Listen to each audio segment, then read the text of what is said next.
When the demon king Lutsen seized the sacred mountain fortress of Kyang and imprisoned Queen Rogmo within its obsidian walls, her young son, Tengri, wept tears that carved rivers into the frozen earth, and from his grief was born something that would shake both heaven and the world of men, something that even the gods themselves would come to fear. But this tale begins not with the birth of monsters, but in the time before, when the steppes knew peace and prayer, flags snapped clean and bright against an untainted sky.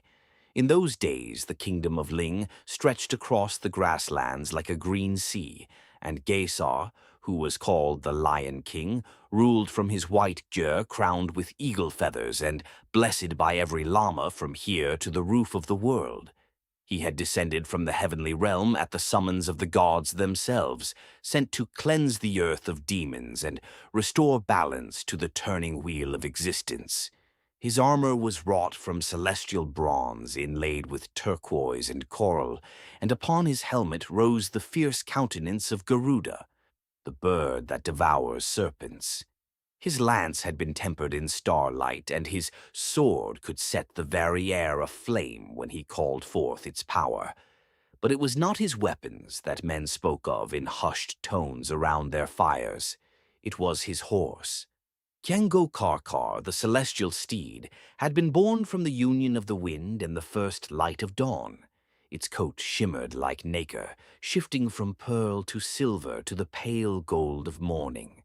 Its mane flowed like water given form, and when it ran, its hooves struck thunder from the earth. It could cross the distance between earth and heaven in 33 breaths. It could outrun memory itself. And it was bound to Gesar by ties older than either of them could name, ties that reached back to the time before time, when such things were decided in the halls of fate that exist beyond even the gods' understanding. Gesar had ridden Kyang Go Karkar across the breadth of the world. Together they had shattered the fortress of the demon of the north.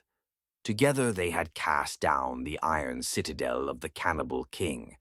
Together they had restored the sacred texts stolen by the serpent spirits of the deep lakes. And when Gesar returned from each campaign, it was Queen Rogmo who waited for him at the threshold of their dwelling, radiant as the moon, her long hair braided with silver and coral beads, her smile the only thing in all the world that could make the warrior king lay down his weapons and remember what it meant to be at peace. They had one son. His name was Tengri, which means sky, and he was 8 years old when the demon king came. Lutsen had dwelt in the dark mountains to the east for longer than any chronicle recorded. Some said he had been born from the corpse of a fallen god. Others claimed he had once been a man who had sought immortality and found it, but at a price that had stripped away everything human and left only hunger. He had 3 heads, each bearing a crown of bone, and his body was vast as a temple. His hands could crush boulders, his voice could split stone, and he had coveted Gesar's kingdom for 100 lifetimes, waiting, watching, biding his time. He chose the moment of his strike with the patience of a spider.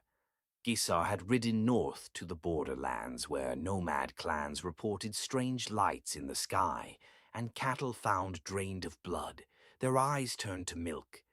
It was a 3-day ride, even on Kyang Go Karkar, and in those 3 days Lutsen emerged from his fortress in the mountains with an army of Rakshasa demons, spirits twisted by rage and hunger, their bodies neither fully material nor fully spirit, and he fell upon the kingdom of Ling like nightfall. The attack came at dawn, when the world hangs between darkness and light, when the barriers between realms grow thin. Lutsen's forces poured across the grasslands, and the earth itself seemed to scream beneath their advance. They swept through villages like fire through dry grass. They slaughtered the warrior monks who stood to defend the temple at Gyantse, and they marched upon the white gyre where Queen Rogmo and young Tengri slept, protected only by the handful of guards Gesar had left behind. The queen was no helpless flower. She had been trained in both the mundane and mystical arts of defense. She wore a blade at her hip and knew well how to use it. But against Lutsen himself, what could mortal skill avail? His very presence bent reality around him like heat distorts the air. His laughter was the sound of mountains crumbling. When he tore through the walls of the Ger, the guards fell like wheat before a scythe. Rogmo stood between the demon king and her son, her blade raised, her voice steady as she spoke the words of a protection mantra. The air around her shimmered with golden light, but Lutsen reached through it as though it were no more than smoke, and his hand closed around her throat. "I will not kill you," he said, and his voice came from all three mouths at once, discordant and terrible. "You are worth more to me alive. You are the lure, the bait, the trap. When the Lion King comes for you, and come he will, for what warrior can resist the call to save his beloved? I will be waiting, and I will break him, and I will take his celestial horse, and I will take his divine armor, and I will take his flaming sword, and then I will break the gates of heaven itself, and feast upon the gods." He dragged her from the gear while Tengri screamed, held back by two Rakshasa whose claws had paralyzed his limbs. The boy could only watch as his mother was carried away into the east, toward the dark mountains, toward the obsidian fortress that crouched among the peaks like a vast malevolent bird. By the time Gesar returned, his mission in the north complete, the false trail Lutsen had laid now revealed for what it was. The white gear was in ruins. The prayer flags had been torn down and trampled. The bodies of faithful warriors lay cold upon the earth. And Tengri sat in the center of the devastation, his eyes hollow, his voice hoarse from crying, his spirit fractured in ways that no healer could mend. When the boy saw his father, he lurched to his feet and threw himself into Gesar's arms. The warrior king held his son and felt the tremors that racked the small body, and something ancient and primal rose in his chest, something older than his divine nature, older than his mission, older than the oaths he had sworn in the halls of heaven. It was rage, pure and absolute and terrible, and beneath it, threading through it like a vein of molten gold, was fear. "I will bring her back," Gesar said, his voice low and hard as iron. "I swear it on the throne of heaven. I will bring your mother back." But Tengri pulled away, and his eyes, gods, his eyes had changed. There was something in them that should not have been in the eyes of a child, something vast and dark and drowning. "She told me to run," Tengri whispered. "She told me to run, and I froze. I was afraid, and now she's gone, and it's my fault." "No."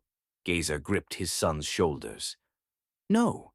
This is Lutsen's evil, not your failing. You are a child. There was nothing you could have done." But the words rang hollow even as he spoke them, and both of them knew it. There is a special torment reserved for those who survive when their loved ones are taken, and it is the torment of the question that can never be answered. What if I had been braver, stronger, faster, better? What if? What if? What if?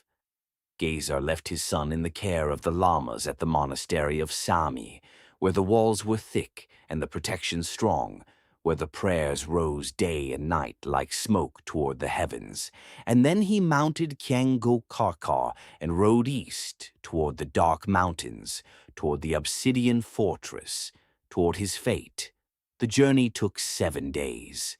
The land grew increasingly hostile as he traveled, the grass giving way to bare stone, the stone giving way to fields of volcanic glass that cut the feet of any mortal creature that dared traverse them. The sky darkened from blue to gray, to a sickly yellow-green that spoke of corruption and wrongness. Even Kyang Go Karkar moved more slowly here, its hooves striking sparks from the black rock, its breath coming in steaming plumes. On the evening of the sixth day, Gesar made camp at the shore of a sacred mountain lake that lay at the border of Lutsen's domain. The water was black as ink, and no fish stirred beneath its surface. Prayer flags that travelers had left on the surrounding peaks hung motionless in the still air, faded and tattered. Gesar watered his horse and sat with his back against a stone, gazing into the water. "I know you're watching," he said to the lake. "I know you can see me." For a long moment there was only silence. Then the surface of the water rippled, and a voice emerged, neither male nor female, neither young nor old, the voice of the lake itself, which was also the voice of the Nagas, the serpent spirits who dwelt in all deep waters and guarded the treasures of the earth. "Lion King," the voice said, "you walk toward your death." "Perhaps," Gesar replied, "but I walk toward it all the same.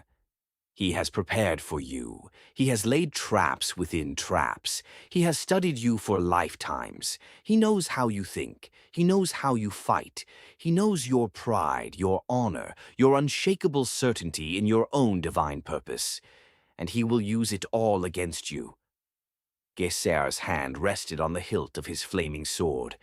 "What would you have me do? Abandon her?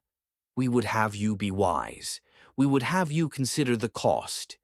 You are not merely a husband and father, Lion King. You are the appointed champion of heaven, the defender of the turning wheel, the bulwark against chaos. If you fall, more than your family will suffer.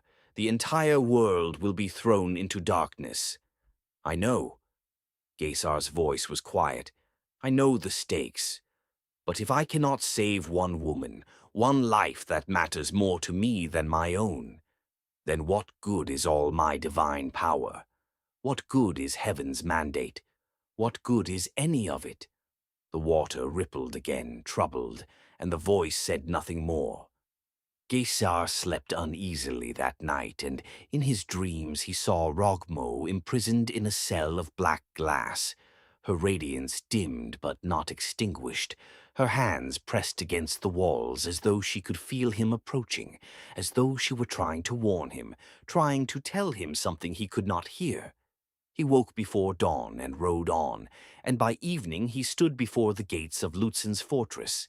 It rose from the mountains like a vast tumor, all twisted spires and impossible angles, obsidian and iron and something else, something that seemed to shift and writhe when looked at too directly.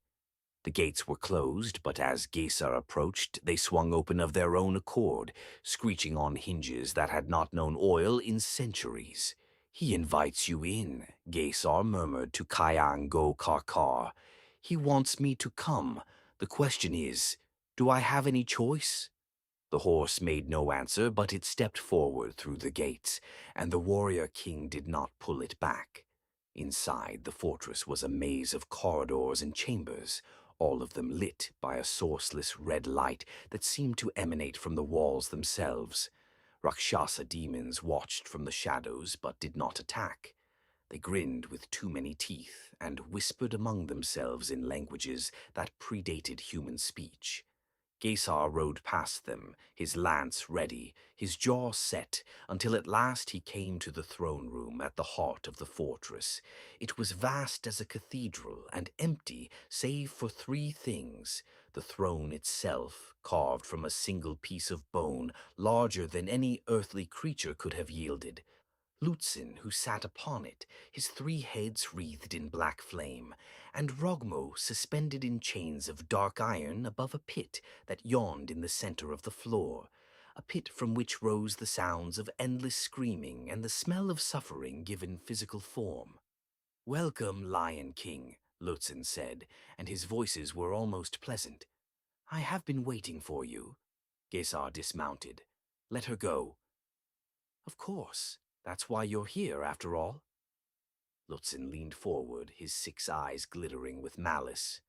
"I will make you an offer, a contest. You and I will fight here and now with no tricks, no armies, no advantages save our own strength and skill. If you defeat me, you may take your queen and go free, and I will bother your kingdom no more. But if I defeat you, when I defeat you, I will take everything you have, your armor, your weapons, your celestial horse. And your queen will remain here forever, sustained by my arts, neither living nor dying, conscious through eternity. Do you accept?" Gesar looked up at Rogmo. Even from a distance he could see the marks of her captivity, the bruises, the exhaustion, the way her body hung limp in the chains. But her eyes were clear, and when she met his gaze she shook her head, just slightly. "Don't," she mouthed. "It's a trap." Of course it was a trap. Everything here was a trap. But what choice did he have? "I accept," Gesar said. And Lutsen smiled with all three mouths at once. The battle was epic in the old sense of the word, the kind of combat that would be sung about for generations, that would be painted on monastery walls and recounted by grandmothers to wide-eyed children. Gesar was skilled beyond mortal measure, his technique honed across lifetimes, his strength drawn from the celestial realms themselves. His lance could pierce any armor. His sword could cut through stone and steel and spirit stuff alike, and when he fought, the air around him shimmered with mantras and mudras, with the accumulated power of heaven's blessing. But Lutsen was older, and Lutsen had prepared. Every time Gesar struck, the Demon King twisted in ways that should have been impossible, his body bending at angles that defied physical law. Every time Gesar's blade bit flesh, that flesh healed almost instantly, knitting itself back together with a sound like tearing silk. And Lutsen was learning. With each exchange he adapted, anticipated, countered. He had not lied when he said he had studied the Lion King. He knew Gesar's every move before Gesar made it.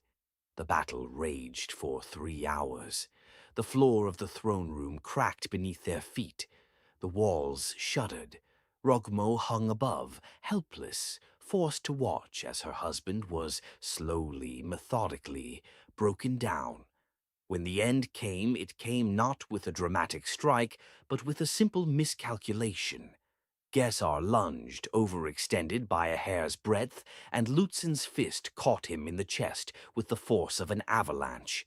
The warrior king flew backward, his armor cracking, his ribs shattering, and he slammed into the far wall hard enough to leave an impression in the stone. He tried to rise. His body would not obey. Lutsen crossed the chamber with measured steps, savoring the moment. He reached down and tore the helmet from Gesar's head, then the breastplate, then removed the sword and lance from his limp hands. He admired each piece with the care of a collector, turning them over, feeling their weight, their power. "Magnificent," he murmured. "Heaven's finest work, and now mine." He turned toward Kyang Go Karkar, who had stood motionless throughout the battle. The celestial steed stamped once, a warning, but Lutsen only laughed. "You are bound to him by oaths older than memory," the Demon King said. "But I will break those oaths. I will remake them. You will serve me, or you will suffer eternally. Choose." The horse's eyes were dark and fathomless. It looked at Gesar, broken on the floor. It looked at Rogmo, chained above the pit. And then it bowed its head.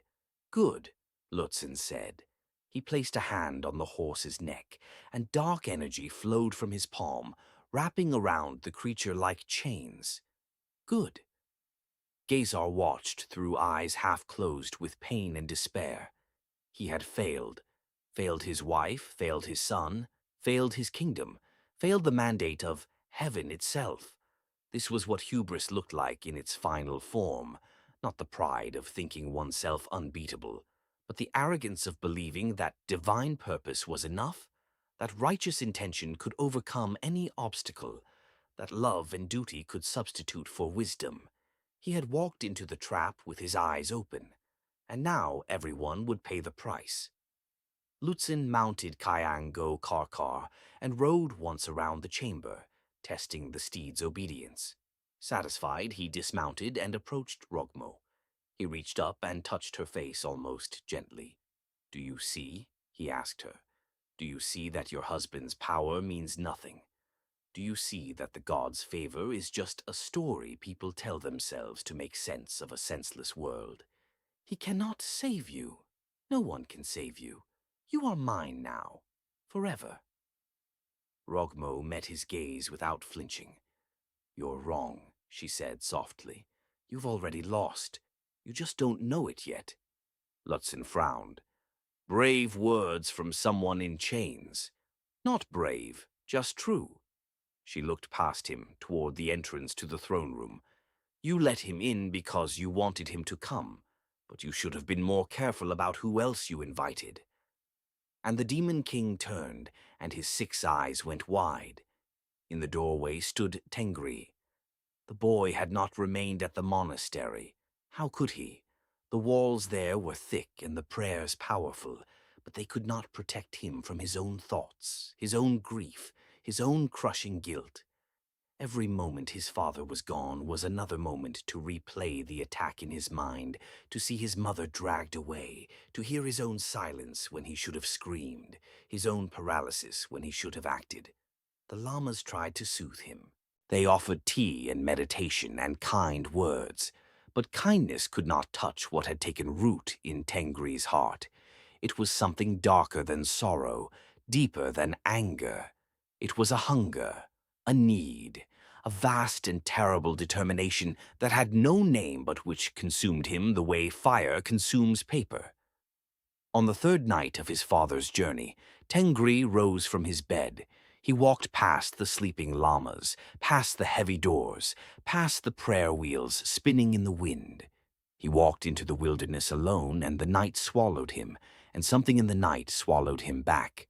No one knows exactly what happened in those dark hours.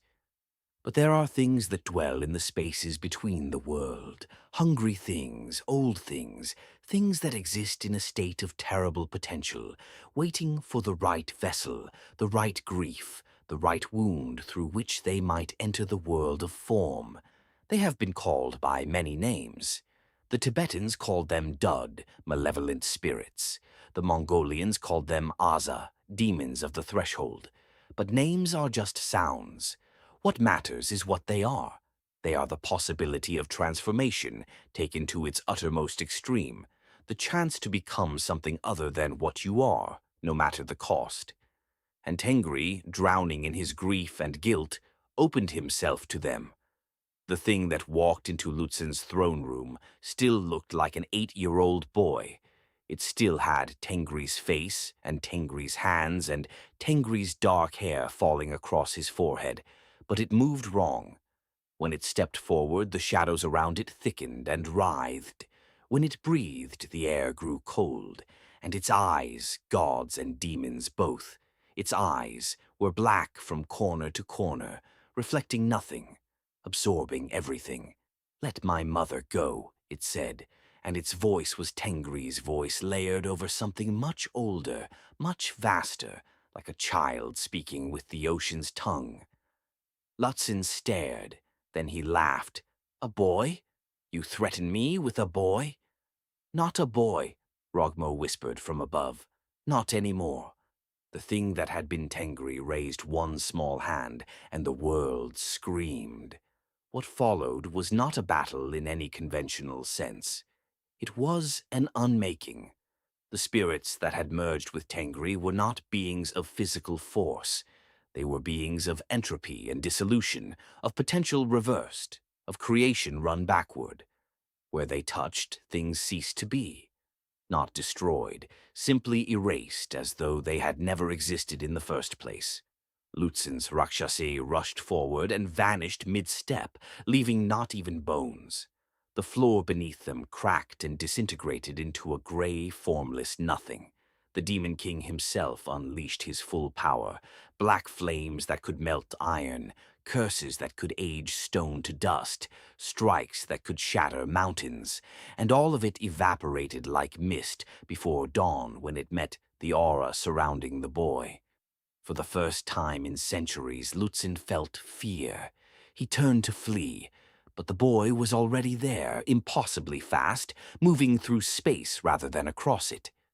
One small hand closed around the Demon King's wrist, and Lutsen howled. His flesh began to crack and peel, not bleeding, but simply ceasing to exist, layer by layer, as though he were being erased from the universe one piece at a time. "Please," Lutsen gasped. "Please, I submit. I yield. You took my mother," the boy said flatly. "You hurt my father.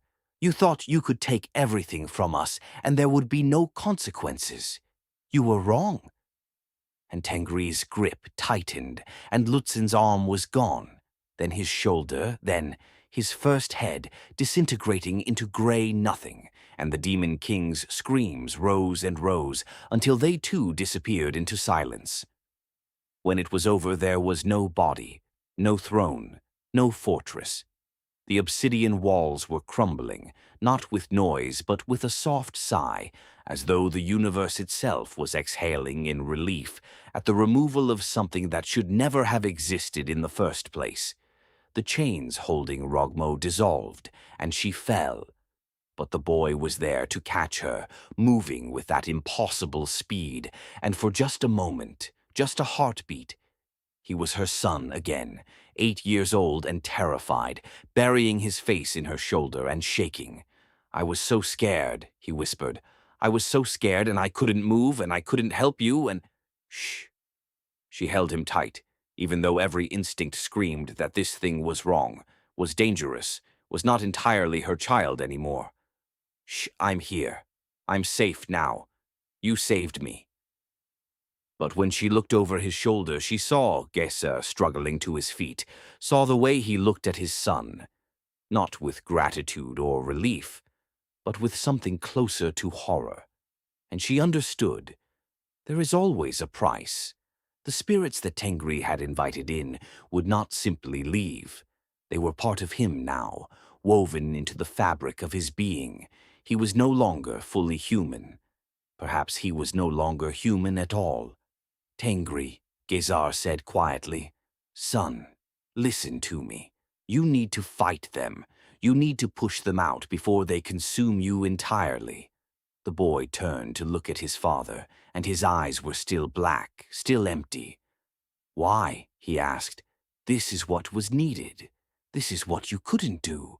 You're the great warrior king, the chosen of heaven, and you failed. I succeeded. I saved Mother. I killed the demon. Isn't that what you wanted? Not like this." Gesar took a step forward, his body protesting every movement. "Not at the cost of your soul." "My soul," Tengri laughed, and it was not a child's laugh. "What good is my soul if everyone I love is dead? What good is purity if it means being helpless? You taught me that strength matters, Father, that power matters, that sometimes you have to fight. So I found the strength you didn't have. I found the power you lacked. And now you're angry about it? I'm not angry. I'm afraid. Afraid for you. Afraid of what you're becoming." The boy tilted his head. "Then you should have been strong enough. You should have saved Mother yourself. But you weren't, so I did. And this is what it cost." He turned away, and the shadows moved with him, and Rogmo reached out but could not bring herself to touch him, not fully because some part of her knew, some deep instinctive part, that he had become something that could unmake her as easily as he had unmade Lutsen. They left the crumbling fortress as the sun rose. Kyang Go Karkar, freed from Lutsen's binding when the demon died, walked beside them. They recovered Gesar's armor and weapons from the ruins, and they began the long journey home. It took 7 days, as it had on the way out. But everything was different now. The land was healing, the grass returning, the sky clearing. But the space between the 3 travelers was filled with unspoken questions, with grief that had no outlet, with love that no longer knew how to express itself. On the 5th night, camped beside the same sacred lake where Gesar had stopped before, the water rippled and the voice of the Nagas emerged again. "You paid a terrible price, Lion King. I know, Gesar said. The boy is lost. What he has become cannot be undone. The spirits have merged with his essential nature. They are him now. He is them. I know, Gesar said again, and his voice was hollow. And yet, the voice continued, he is also still your son. He still loves you. He still loves his mother. Those feelings are real, even if they exist now in a vessel that was never meant to hold them. The question is, what will you do with that? Gesar looked at Tengri, who sat apart from them, staring into the darkness with his black eyes. What can I do? You can accept him, or you can reject him. You can try to help him find balance between the human and the other. Or you can treat him as a monster and guarantee that a monster is all he becomes. The choice is yours. But choose wisely, Lion King, because this is a fate that your hubris helped create, and only your wisdom can now manage. The water grew still again. That night, Gesar sat beside his son. For a long time, neither spoke. Then the warrior king said, "I'm sorry." Tengri looked at him with those terrible empty eyes. For what? For not being strong enough. For not being wise enough. For walking into Lutsen's trap. For putting you in a position where you felt you had to do what you did. You didn't make me do anything. I chose. I know, but I taught you that power matters, that strength matters. And then I failed to be strong. So in a sense, yes, I did make you. Or at least I helped make the conditions that led to this. Gesar took a slow breath. And I'm sorry. Something flickered in the boy's expression, something almost human. What happens now? I don't know, Gesar admitted. You're changed. You're dangerous. The llamas will be afraid of you. The people will be afraid of you. Heaven itself may send agents to try to destroy you because you represent something wild, something uncontrolled. Will you let them? Gesar met his son's gaze and did not look away. No, you're still my son. I will protect you. We will find a way forward, together. And Tengri, the boy who had become a monster to save his mother, who had invited terrible spirits into his heart because he could not bear to be helpless, began to cry. Not the tears of grief he had wept before, but something else, something closer to relief or release, or the first tentative recognition that perhaps he had not lost everything after all. Rogmo joined them then, and they sat together as a family, broken, changed, scarred, but still a family. And overhead the stars wheeled in their ancient courses, and the universe continued its turning. And somewhere in the halls beyond fate, the beings who weave the threads of destiny noted the choice that Gesar had made and nodded to themselves, because it was the right choice, the only choice, the one that might lead to redemption or might lead to ruin, but which at least had the merit of being made from love. They returned to the kingdom of Ling to find it recovering from Lutsen's assault. The people rejoiced to see their king and queen returned safely. But when they saw Tengri, they fell silent. Even from a distance they could sense that something was wrong, that the boy had become something other. The whispers started almost immediately. Gesar addressed them from atop a platform erected in the center of the camp. "My son has changed," he said, his voice carrying across the assembled crowd. "He has taken into himself powers that are dangerous and strange. He did so to save his mother. He did so to defeat an enemy I could not defeat. And yes, he frightens you. He frightens me too. But he is still my son. He is still part of this kingdom, and we will not cast him out. Instead, we will help him learn to control what he has become. We will help him find balance, and if any of you seek to harm him, you will answer to me." The people accepted this because Gesar was their king, and because he was the appointed champion of heaven. But they also kept their distance from Tengri, and the boy grew up in a strange kind of isolation, loved by his parents, feared by everyone else, never quite able to be the child he had been, or fully embrace the monster he had become. As he grew older, Gesar taught him control. They traveled to remote places, to mountain peaks and deep lakes and hidden valleys, where the barrier between worlds was thin, and there Tengri learned to commune with the spirits inside him, to negotiate rather than be overwhelmed. He learned to use his power precisely rather than explosively. He learned when to act and when to restrain himself.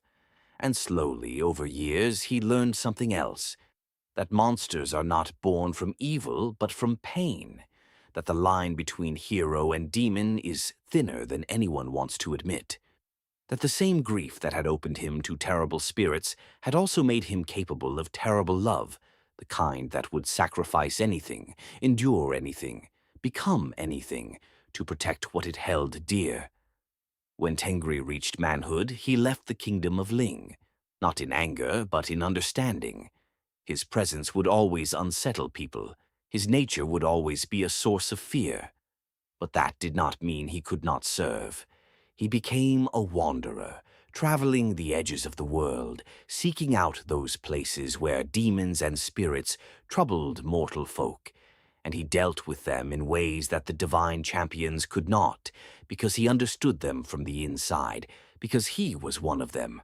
And sometimes, on dark nights when the wind howled across the steppes, travelers would tell stories of a figure they had seen on the horizon, human-shaped but wreathed in shadow, moving with impossible grace, its eyes black as the space between stars. They called it the Grief Walker. They called it the Shadow Sun. They called it many names, but those who knew, who remembered, called it Tengri, the boy who had loved so fiercely that he tore open his own soul to save his mother, and in doing so had become something the world had never seen before, neither hero nor monster, but both at once, forever. Gesar and Rogmo ruled for many more years. They had other children, and those children grew up knowing their eldest brother only through stories and the occasional visit, when Tengri would appear at the edge of camp and speak quietly with his parents before vanishing again into the wilderness. And though the separation grieved them, they also understood that some transformations cannot be undone, that some prices once paid cannot be refunded, and that sometimes love means accepting what your child has become rather than clinging to what they were. In the end, when Gesar's time on earth was complete and the gods summoned him back to the heavenly realm, he did not go immediately. He traveled to the sacred mountain lake where the Nagas dwelt, and he sat beside the water and he waited. Tengri came. He always did when called by that silent bond between father and son. He sat beside Gesar and looked out over the black water that reflected the stars like fallen jewels.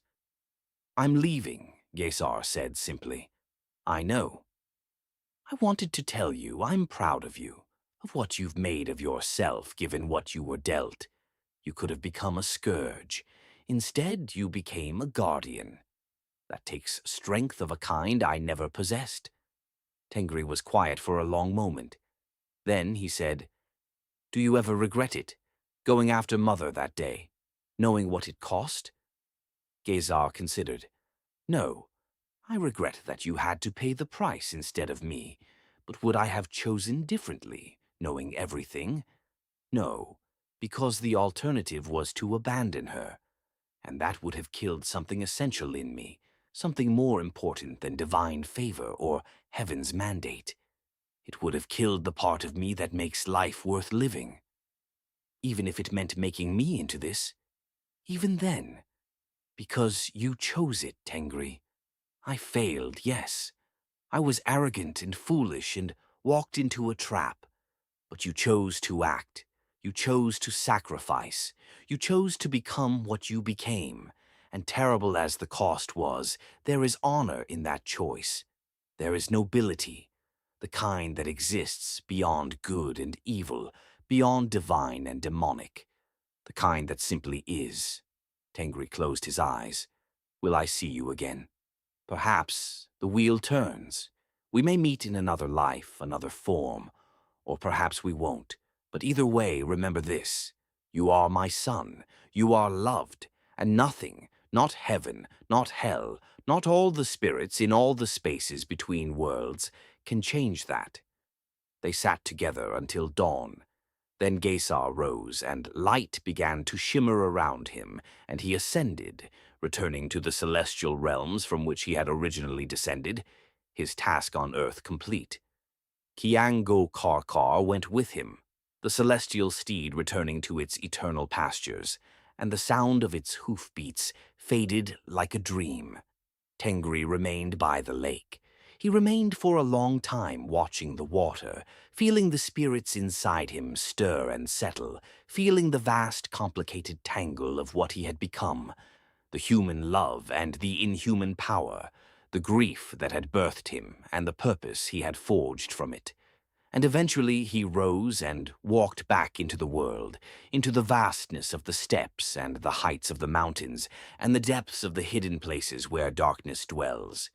He walked to do the work that only he could do, the work that existed in the spaces between hero and monster, the work that required both the heart of a child and the power of something ancient and terrible. And if you listen carefully on certain nights when the wind blows cold from the mountains, you can still hear him walking, the grief walker, the shadow son, the boy who loved so much that it transformed him into something the world had never seen, the monster born of grief. And perhaps, in the end, the only kind of monster worth being.